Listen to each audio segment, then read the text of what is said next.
бележи имам Ахмед во веродостоен хадис дека пејгамбер Мухаммед саллаллаху алейхи ва саллем рекол: ла имане лимен ла аманете леху, ва ла дине лимен ла ахде леху.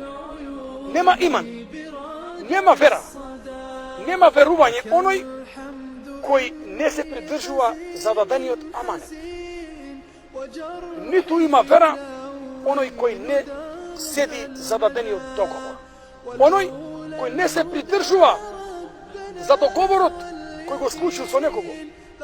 Па оној кој нема поверливост, кој нема честност, оној кога нешто ќе му се довери на чување, тој го изневери, и оној кој го прекрши дадениот спор и договор и обврска, пејгамберот Мухаммед салаллаху алейхи ва саллем од нив двајца го негира верувањето и верата во Аллах азза ва џале. Па затоа бележи имам Бухари дека ќе настапи такво време каде ќе се пореметат критериумите на вредностите. Па луѓето ќе почнат да зборуваат дека не постои доверлив човек меѓу нас. Во филан место, во филан племе, има еден човек кој беше честен и доверлив. И затоа доверливоста е составен дел од иманот.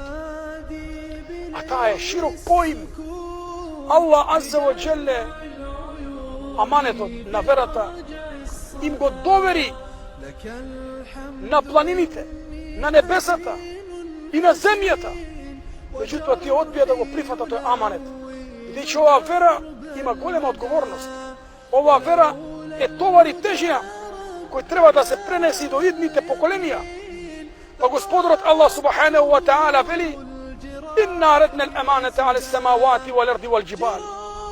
Ние им го понудивме аманетот на небесата, на земјата и на планините, на ридовите. Фабейна јахмилнаха. Меѓутоа тие одбија да го прифатат. А човекот го понесе тој аманет. Навистина човекот е неправеден кон себе си и човекот е вистински недоволно познавател и незнајко. Значи аманетот кој се спомнува во овој курански ает, толкувачите на Куранот велат дека се однесува и на верата и на сите обврски. Човекот го прифати тој аманет. Бидејќи Аллах азза ва џале го обдари со разум, му испрати книги, му испрати пејгамбери и му го укажа патот. И човекот ги има тој најголем товар и таа најголема одговорност, оваа вера да ја чува, да ја негува, да ја одгледува и да ја пренесе до идните генерации. Абдуллах ибн Мубарек ќе рече: Ел-катлу фи сабилилlah, убиство на Аллаховиот пат, значи човек да падне шехид на Аллаховиот пат, ги брише сите грови, илля амане, освен аманетот. Значи аманетот, ако некој ти доверил некоја ствар и човекот го изневерил тој аманет, дури паѓањето на шехид, тој грев не ти го простува. Па продолжува Абдуллах ибн Мубарек и вели: Ас-салату амане. Намазот е аманет. Како може намазот да биде аманет? Намазот може да биде аманет на тој начин што пред да влеземе у намаз, да земеме присебно абдест. Кога ќе клањаме, да клањаме со посветеност, со фокусираност, понизност и концентрација. Откако клањаме, да внимаваме на нашето руку и на нашето сеќде.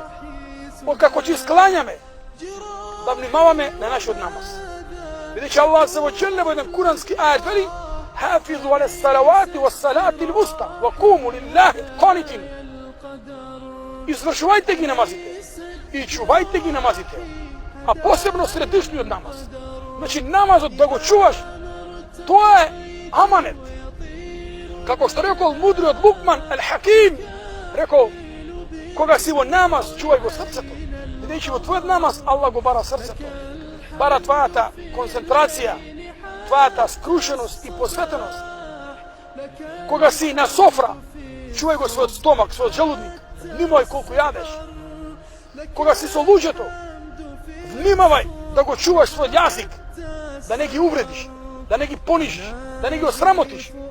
Ako ga si u tuđa kuća, vnimavaj na svoj pogled, da ne gledaš lijevo i desno.